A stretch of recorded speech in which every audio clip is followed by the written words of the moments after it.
हरिहंताणं नमो सिद्धाणं नमो आयर्याणं नमो वज्रायाणं नमो लोहे सवासावणं। महावीर भगवान की जय। हमने पर्व 31 में राजा दशरथ, जो कि उनको संसार से वैराग्य होता है, पूर्व भव के अपने वृतांत को जानते हैं, तो संसार उनको सार लगता है। उन्होंने जाना ये मनुष्य जीवन बड़ी दुर्लभता से हमें प्राप्त हुआ है। हमने अनंत बार अनंत भवों को धारण किया है। इस संसार में 84 लाख योनियां हैं। उन 84 लाख योनियों को हमने अनंत बार जन्म धारण किया है। ये जो हमारी आत्मा है, ये सिद्ध के समान है। हमारी आत्मा और सिद्ध की आत्मा में कोई अंतर नहीं है। सिद्ध की आत्मा कर्म रहित है और हमारी आत्मा कर्मों सहित है। उन्होंने जाना परिश्रम, पुरुषार्थ, आत्मबल की साधना से, ध्यान की साधना से हम भी सिद्ध पद को प्राप्त कर सकते हैं। जो हमारी आत्मा में अनंत कर्मों से, जो राग द्वेष आदि भावों से जो हमारी आत्मा में कर्म लगे हुए हैं, उन कर्मों को हम नष्ट कर तप के द्वारा उस परम पद मोक्ष पद को प्राप्त कर सकते हैं। इस प्रकार उन्होंने ये बात जानी और उनका दिल, उनका मन वैराग्य की ओर बढ़ गया। अब पर्व 32 में उनके पुत्र राम लक्ष्मण, जो कि अब वन जाते हैं, और भरत, जो कि कैकेयी का पुत्र है, उसका राज्याभिषेक होता है। राम लक्ष्मण अल्प निंद्रा लेकर अर्धरात्रि के समय, जब सभी लोग सो रहे थे, लोगों की चर्चा बंद हुई, सर्वत्र अंधकार फैल गया, उस समय भगवान को नमस्कार कर दोनों भाई कवच पहन धनुष बाण लेकर सीता को बीच में रखकर चले। घर घर दीपकों की रोशनी हो रही थी। दोनों भाई महाप्रवीण नगर के द्वार की खिड़की की ओर से निकल गए। दक्षिण दिशा का मार्ग लिया। रात्रि के अंत में दौड़कर सामंत लोग आकर मिले। राघव के साथ चलने की है अभिलाषा उनकी। दूर से राम लक्ष्मण को देख महाविनय से सवारी को छोड़ पैदल आई। चरणों में नमस्कार कर बातें की। बहुत सेना आई और जानकी की बहुत प्रशंसा की। सीता के कारण हम राम लक्ष्मण को आकर मिले। राजवधू साथ नहीं होती, ये धीरे धीरे नहीं चलते तो हम कैसे पहुंच पाते। ये दोनों भाई पवन समान शीघ्रगामी हैं, और यह सीता महासती हमारी माता है। इसके समान प्रशंसा योग पृथ्वी पर कोई नहीं है। ये दोनों भाई नरोत्तम सीता की चाल प्रमाण धीरे धीरे 2 कोस 4 मील 6 किलोमीटर प्रमाण प्रतिदिन चलते। खेतों में कई प्रकार के अन्न हरे हरे दिख रहे हैं। सरोवरों में कमल खिल रहे हैं। वृक्ष रमणीक दिखते हैं। अनेक ग्राम नगर आदि में जगह जगह लोग राम लक्ष्मण को नमस्कार करते हैं, वंदना करते हैं, भोजन आदि सामग्री से सत्कार करते हैं। बड़े बड़े राजा बड़ी बड़ी फौजों से आकर मिलते हैं। जैसे वर्षा के काल में नदियां बड़ी नदियों के में मिल जाती हैं, उनका प्रभाव एक बड़ी नदी में मिल जाता है। कोई सामंत मार्ग के खेत से इनका निश्चय जन आज्ञा पाकर पुनः लौट गई। कोई लज्जा से, कोई भय से, कोई भक्ति से पैदल पैदल चले जा रहे हैं। इस प्रकार राम लक्ष्मण का वनगमन हो रहा है। राम लक्ष्मण धीरे धीरे चल रहे जा रहे हैं, पर यात्रा हो रही है और वो एक अटवी में पहुंच जाते हैं। ऐसी अटवी, ऐसा वन जहां पर शेर और हाथियों का समूह, महाभयानक वृक्ष, रात्रि समान अंधकार से भरी वही भीलों का निवास, उन वृक्षों के मीठे फल, वहां आप बैठकर कई राजाओं को विदा किया।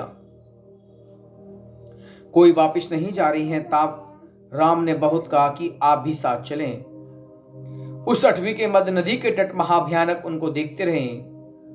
पर्वत से निकलती हुई नीले नीले जल से प्रचंड लहरों के महाशब्द हो रहे हैं। कल्लोलों के भय से पक्षी उड़ रहे हैं। वहां ऐसी नदी को देखकर सभी सामंत भयभीत होकर राम लक्ष्मण को कहने लगे, हे नाथ, कृपा कर हमें भी पार उतारो। हम सेवक भक्तिवान हमारे पर प्रसन्न हो। हे माता जानकी, लक्ष्मण से कहो हमको भी नदी पार कराएं। इस प्रकार आंसू बहाते अनेक नरपति अनेक चेष्टाओं को करने वाली नदी में गिरने लगे। तब राम बोले, अब आप वापिस लौट जाओ, ये वन महाभयानक है। आपका हमारा यहाँ तक साथ था। पिता ने भरत को सबका स्वामी बनाया है, इसलिए आप अपने नगर जाएं और वहां पर जो आपके भरत हैं, हमारे छोटे भाई, जिनको हमारे पिता ने वहां का राजा बनाया है, आप उनकी सेवा करें। लेकिन राजा जो वहां की प्रजा थी वो उनको राजा मानने को तैयार नहीं थी और वो राम भगवान से कहने लगी कि आप हमारे स्वामी हैं, आप महादयावान हैं, हमारे पर प्रसन्न हो, हमको मत छोड़ो। आपके बिना है प्रजा निराश्रय होकर दुखी हुई, बताओ हम किसकी शरण में जाएं। आप समान और कौन है? शेर, हाथी, व्याघ्र, सर्प आदि का भरा यह भयानक वन, उसमें आप साथ रहेंगे। आपके बिना हमारे स्वर्ग का सुख भी काम का नहीं।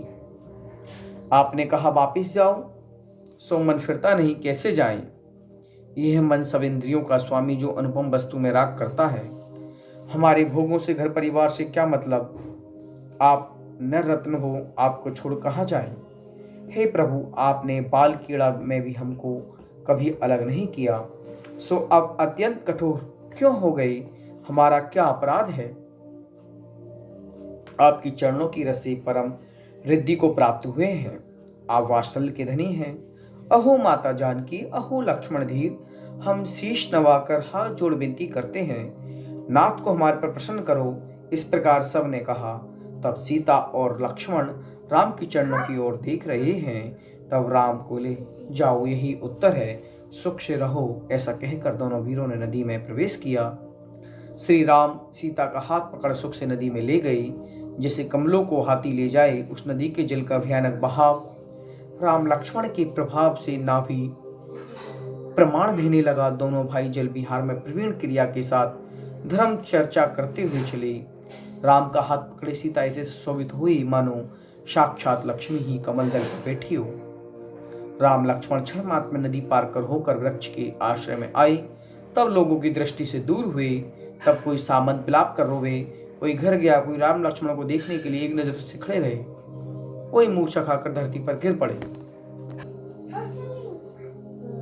स्टार्ट करो। इस असार संसार को धिक्कार है। इन क्षण भंगुर भोगों को यह काले नाग के फण समान भयानक है। ऐसे शूरवीर महापुरुषों की यह अवस्था तो हमारी क्या बात। इस शरीर को धिक्कार है जो कि एक पानी के बुदबुदे के समान है। जरा मरण, इष्ट वियोग, अनिसंयोग इत्यादि कष्ट का पात्र है। धन्य है ऐसे महापुरुष, उत्तम क्रियाओं के धारक, जो बंदर की भांति समान लक्ष्मी को चंचल जान उसे छोड़कर दीक्षा को धारण किया। इस प्रकार अनेक राजा व्यक्त होकर मुनि दीक्षा के लिए चले गए।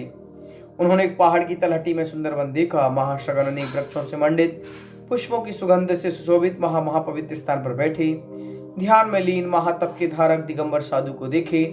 उनको नमस्कार कर वे राजा जनराज के चित्तालय में गए। उस समय पहाड़ के शिखरों पर तथा रमणीक वन में अथवा नदियों के तट पर, नगर ग्राम आदि में जिन मंदिर थे, वहां नमस्कार कर एक समुद्र समान गंभीर मुनियों के गुरु सत्य केतु आचार्य उनके पास गए और नमस्कार कर महाशांत रस से भरे आचार्य से विनती करने लगे, हे नाथ, हमको संसार समुद्र से पार उतारो। तब मुनिराज ने कहा, तुमको भव से पार करने वाली जो जिन दीक्षा है उसको अंगीकार करो। यह मुनिराज की आज्ञा सुन परम हर्ष को प्राप्त हुए। राजा विजय, मेरुकुर, संग्राम लोलुप, नाग दमन धीर, शत्रु दमन, विनोद कंटक, सत्य कठोर, प्रियवर्धन इत्यादि निर्ग्रंथ मुनि बने। उनके रथ, गज, तुरंग आदि सब समान सेवक लोगों ने ले जाकर उनके पुत्रों को दिया। तब वे बहुत चिंता कर रोने लगे और स्वयं ने अनेक नियमों को धारण किया। कोई सम्यक दर्शन को धारण कर संतोष को प्राप्त हुए, किसी ने मुनिराज के प्रवचन सुन पापों का त्याग किया, बहुत लोग राम लक्ष्मण की बात को सुनकर साधु हुए, कोई श्रावक बने, किसी ने अनुव्रतों को ग्रहण किया, बहुत रानियां आरिका हुई, कई श्रावक हुए। सुबह राम लक्ष्मण का वृतांत भरत एवं दशरथ को जानकर कहने लगे। सो राम की बात सुनकर दशरथ भरत कुछ खुद को प्राप्त हुए। राजा दशरथ ने भरत का राज्याभिषेक कराकर राज मुकुट बांध दिया और राम के वियोग से मन में कुछ व्याकुलता हुई। उसको हृदय में समता धारण कर विलाप करता हुआ अंतपुर उसका प्रतिबोध कर नगर से वन के लिए चल दिए। सर्वभूत हित स्वामी को नमस्कार कर बहुत राजाओं सहित दिन दीक्षा धारण की एकल बिहारी जिन कल्पी हुए। परम शुक्ल ध्यान की अभिलाषा है, फिर भी पुत्र के शोक से कभी कुछ कलुषता उत्पन्न होती है। तब एक दिन यह ज्ञानी पुरुष विचारने लगे, संसार के दुख का मूल कारण है जगत का स्नेह है, इसे धिक्कार है। स्नेह से कर्म बनते हैं। मैंने अनंत जन्मों को धारण किया, उनमें गर्भ जन्म के अनेक माता पिता भाई पुत्र हुए, वो कहाँ गए? अनेक बार मैंने दीवों के भोग भोगे, अनेक बार मैंने नरकों के दुख भोगे। त्रियंच गति में मेरे शरीर को अनंत बार दूसरे जीवों ने खाया, अन्य जीवों के शरीर को मैंने भक्षण किया, अनेक योनि में बहुत दुख भोगे। बहुत बार रुदन किया, रुदन के शब्द सुने, अनेक बार वीणा बांसुरी वाद्यों के नाद गीत सुने, नृत्य देखे, देवों के मनोहर अप्सराओं के साथ भोग भोगे। अनेक बार मेरा शरीर नरकों में बुरी तरह काटा गया कुल्हाड़ियों से, अनेक बार मनुष्य गति में महासुगंधित स्वादिष्ट रसपक भोजन किया, अनेक बार नरक में शीशा गलाकर नारियों ने मुझे मार कर पिलाया, अनेकों बार सुर गति में मन के प्यारे सुंदर रूप धारण किए, अनेक बार नरकों में महाक्रूप को धारण किया और दुख भोगे। कई बार राजपद में दीप पद में अनेक सुगंधित पदार्थ सूंघे, कई बार नरक की महादुर्गंध बैतरण नदी को सूंघा, अनेक बार देवगति मनुष्य गति में मन की प्यारी वस्त्र आभूषणों से मंडित रानियां उनसे आलिंगन किया। बहुत बार नरक में कूट सालमली वृक्ष के तीक्ष्ण काटे, गरम गरम लोहे की पुतलियों को से स्पर्श कराया। इस संसार में कर्म के संयोग से मैंने क्या क्या नहीं देखा, क्या क्या नहीं सुना, क्या क्या नहीं सूंघा, क्या क्या नहीं खाया। पृथ्वी का है, जल का है, अग्नि का है, वायु का है, वनस्पति का है, त्रस का है, मैं ऐसा कोई ऐसा शरीर नहीं है जो मैंने इस संसार में धारण नहीं किया है। तीन लोक में ऐसा कोई जीव नहीं है जिसके साथ मेरे अनेक नाते रिश्ते नहीं हुए हों। यह पुत्र मेरे बार पिता हुए हैं, माता हुए हैं, शत्रु मित्र हुए, ऐसा कोई स्थान नहीं है जहाँ मैंने जन्म मरण नहीं किया हो। यह शरीर भोगादि सब अनित्य है, इस जगत में कोई शरण नहीं है। इस चतुर्गति रूप संसार में दुख का निवास है, मैं सदा अकेला हूँ। ये 6 द्रव परस्पर सभी भिन्न है। यह शरीर अपवित्र है, मैं पवित्र हूँ। मिथ्यात अविरति आदि कर्म आश्रम के कारण है। सम्यक व्रत संयम आदि समर में कारण दुर्लभ है। वस्तु का जो स्वभाव है वही धर्म है, तथा जीव दया धर्म ये सभी मैंने महाभाग से पाया है। धन्य है मुनि जिनके उपदेश से मोक्ष मार्ग प्राप्त किया। इसीलिए अब पुत्रों की क्या चिंता, ऐसा विचार कर दशरथ मुनि निर्मोह भाव को प्राप्त हुए। जिन देशों में पहले हाथी पर चढ़कर चंवर छत्र ढूंढते फिरते रण संग्राम में शत्रुओं को जीतते, उन देशों में निर्गंत बनकर 22 परे को जीतते हुए शांति भावों से विहार करते हुए और कौशल्य तथा सुमित्रा पति को वैरागी होने पुत्रों को विदेश जाने से वहां शोक बाक होकर निरंतर आंसुओं की धारा बह रही है। उनके दुखों को देखकर भरत राजभूति विष समान मानता रहा और की इनको दुखी देख करुणा से पुत्र को कहती है, हे पुत्र, तुमने राज पाया, बड़े बड़े राजा सेवा करते हैं, परंतु राम लक्ष्मण के बिना इस राज की शोभा नहीं।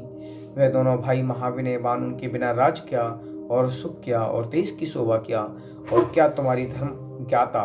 वे दोनों राजकुमार और सीता सदा भोगों को भोगने वाली, पाषाण कंकड़ पत्तड़ कांटे जानवर आदि से पूरित जो मार्ग उसमें वाहन बिना कैसे गमन करेंगे। और राम लक्ष्मण के गुणों का वर्णन करते हुए दोनों माताएं निरंतर रोती हैं, कहीं मरण को प्राप्त हो जाएंगी, इसीलिए तुम शीघ्रगामी घोड़े पर बैठ जल्दी जाओ और राम लक्ष्मण दोनों कुंवारों को ले आओ।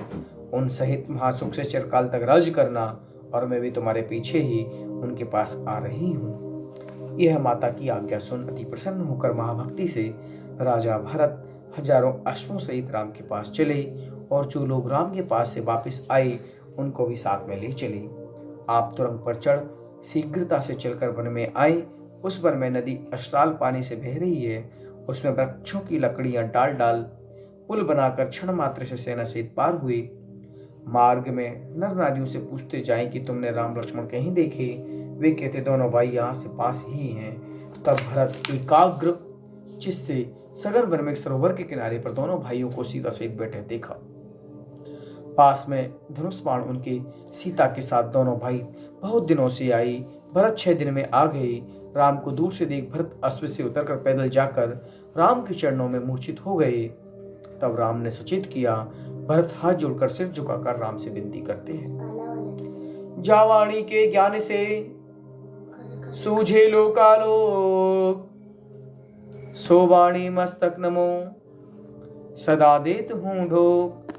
हे जिनवाणी भारती तो हे जपू दिन रेन, जो तेरा शरण आ गए सो पावे सुख चैन।